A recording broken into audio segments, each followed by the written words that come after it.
Hi guys, আমি মিলি। তোমরা সবাই কেমন আছো? আশা করছি তোমরা সবাই খুব ভালো আছো। আমিও খুব ভালো আছি। তো আজকে জানো কি? আজকে তো হোলি।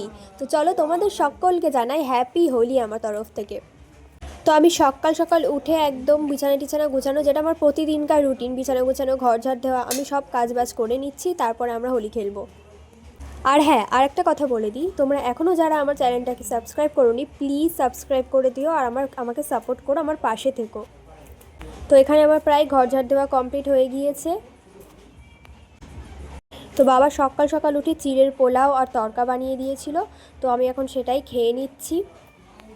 তো চলো তোমাদের দেখায় আমি আজকে কি পরবো। তো এই দেখো, এই জামাটা আমি আগের বছর একজন আমাকে দিয়েছিল, তো এই বছরও এখনও নষ্ট হয়নি। তো আমার হাত দেখো, ভাইকে বেলুন ফুলিয়ে দিতে গিয়ে লাল হয়ে গিয়েছে। আমাকে কেমন লাগছে জামাটা পরে অবশ্যই জানিও। হ্যাপি হোলি! তো আমার মোটামুটি হোলি খেলা শুরু হয়ে গিয়েছে। এই যে আমি পুরো ভূত হয়ে গিয়েছি। হোলি খেলছি আর ভাং খাবো না, তা হয় নাকি? কিন্তু আমাদের এটা একদমই ঠিক ছিল না, হঠাৎ করে ঠিক হলো। সবাই মিলে মানে ভাং তৈরি করব বা সিদ্ধি তৈরি করব। তো এখানে আমরা আঙুর ফল দিয়ে দিয়েছি, এর মধ্যে একটা লাড্ডু দিয়েছিলাম, আর এই সিদ্ধি এগুলো দিয়ে দিচ্ছি, কি বলে আমার ঠিক জানা নেই। তো তার আগে দুধ আর দই দিয়ে খুব ভালোভাবে আমার হাত দিয়ে ফাটিয়ে নিচ্ছিলাম। আর দেখো দেখো কীভাবে রং রং হয়ে যাচ্ছিল, আমার হাতে রং ভর্তি ছিল।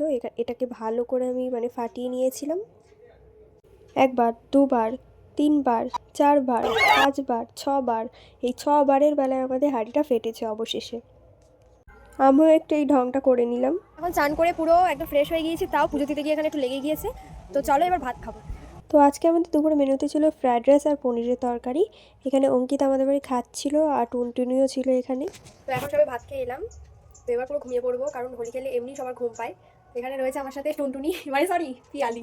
ব্লগটা এই পর্যন্তই, দেখা হচ্ছে নেক্সট মিনি ব্লগে। তোমাদের হোলি কেমন কেটেছে অবশ্যই কিন্তু আমাকে জানিও। টাটা।